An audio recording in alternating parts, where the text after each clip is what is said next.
ದೇವರಳ್ಳಿ ದೊಡ್ಡಣ್ಣ ಹೇಳ್ತಿದ್ನಂತೆ ನನ್ನ ಸ್ನೇಹ ಹೇಳ್ತಿದ್ದ.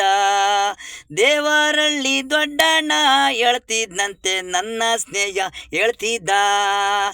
ಈಗಿನ ಹೆಣ್ಮಕ್ಳು ಯಾರ ಮಾತು ಕೇಳಲ್ಲ, ಈಗಿನ ಹೆಣ್ಮಕ್ಳು ಯಾರ ಮಾತು ಕೇಳಲ್ಲ. ಅವಿಷ್ಟ ಬಂದಂಗೆ ಅವ ಮನಸ್ಸು ಬಂದಂಗೆ ಬುಗುರಿ ಬುಗುರಿ ಬಣ್ಣದ ಬುಗುರಿ ತಿರುಗ್ತಾದೆ.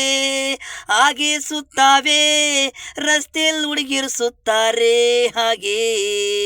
ಯಾವುದು ತಪ್ಪು ಯಾವುದು ಸಾರಿ ಕಂಪ್ಯೂಟರ್ ಮೆಂಡು ಸೌಗೆ ಬಾತು ಪೈಸ ಸಿಹಿಯಾಗಿದ್ರೆ ಹೆಂಗೆ ಹುಡುಗಿರ ಮನಸ್ಸು ಹಂಗೆ. ಹುಡುಗರು ಕಂಡ್ರೆ ಅವ್ರಿಗೆ ಸಿಹಿ ತಲೆ ಕೆಟ್ಟಂಗೆ ಈ ಭೂಮಿ ಮೇಲೆ ಪ್ರೀತಿ ಪ್ರೇಮ ಹುಚ್ಚರಾಗಿ ಒಯ್ತಾರೆ. ದೇವರಳ್ಳಿ ದೊಡ್ಡಣ್ಣ ಹೇಳ್ತಿದ್ನಂತೆ ನನ್ನ ಸ್ನೇಹಿತನತ್ರ. ದೇವರಳ್ಳಿ ದೊಡ್ಡಣ್ಣ ಹೇಳ್ತಿದ್ನಂತೆ ನನ್ನ ಸ್ನೇಹಿತನತ್ರ.